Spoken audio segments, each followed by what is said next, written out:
Welcome to my world history notes, where I read from the book I wrote to teach homeschoolers world history. The survey is called A Bible Believer Looks at World History. It's from the perspective of a Bible believer. So if you're an atheist or an agnostic or a Muslim or a Catholic, other Protestants, different Protestant faiths, you're not going to agree with my conclusions. But my point is, you should know about the things I discuss and even more.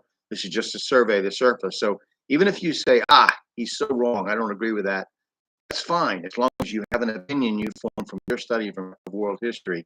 So you can find my book on lulu.com, amazon.com, at the Bible Baptist Bookstore, or you can follow me here. And if you would subscribe to my channel, that helps. So we're back on the book now. We talked about the Russian Revolution. As an aside, I do want to mention something else. There was a contrasting theme running along what I talked to before about there's a doctrine of the Roman Catholic Church. In 1917, three Portuguese children, Lucia de Jesus Rosa de Santos and her cousins Francisco and Jacinta Marto, claimed to have seen a vision of the Virgin Mary near Fatima, Portugal. The vision was seen on several occasions, seemed to refer at first only to praying for the end of World War I. However, as these visions were interpreted, they took on an anti-communist temper, referring to Russia. This resulted in the doctrine of the Roman Catholic Church, where three popes, Pope Pius XII, Pope Paul VI, and Pope John Paul II, consecrated the world to the Immaculate Heart of Mary, with no explicit reference to Russia due to political reasons. This would sound like a threat to the Soviet Union. However, Pope John Paul did mention Russia by name in 1984 at the height of the Cold War. There was a clear undercurrent regarding Russia from the beginning. There have been Protestant fundamentalist writers who insist that Pope Pius XII welcomed a preemptive nuclear strike against the Soviet Union, but that's a controversial accusation, to say the least. There is a constant tension between the Church of Rome and the Eastern Orthodox Church, and has been since 1054 when they split. The tension between the Roman Catholic Church and Russian communism, which was atheistic, is understandable.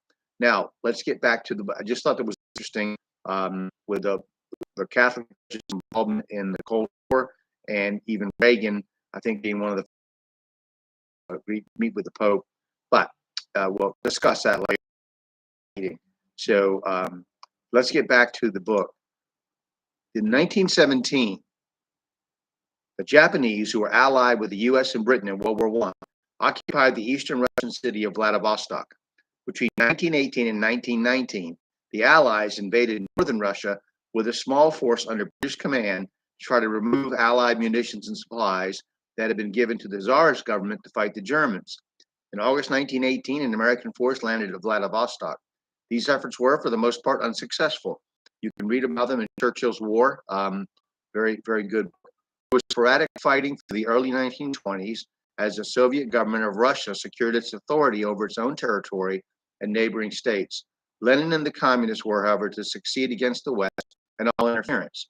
Now, at the same time, the Ottoman Empire and the Austro-Hungarian Empire disintegrated as a result of the war and internal squabbles. The European colonial powers also began to crack at the seams. Under the leadership of President Wilson of the U.S. and other Allied leaders, an attempt was made to form a League of Nations, the precursor to the United Nations, as a method of handling international disputes and to prevent war. This, of course, ended in failure.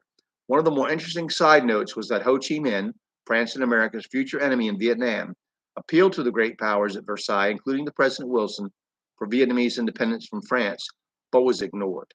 Now, we're going to talk about the post-World War I world next. Very interesting stuff, because another war, bigger, is coming pretty soon. 20 years is not a long time, really. I mean, when you get older, you realize that. So we'll begin discussing that next time. I hope you study world history, come to your own conclusions, learn about this stuff. It's important.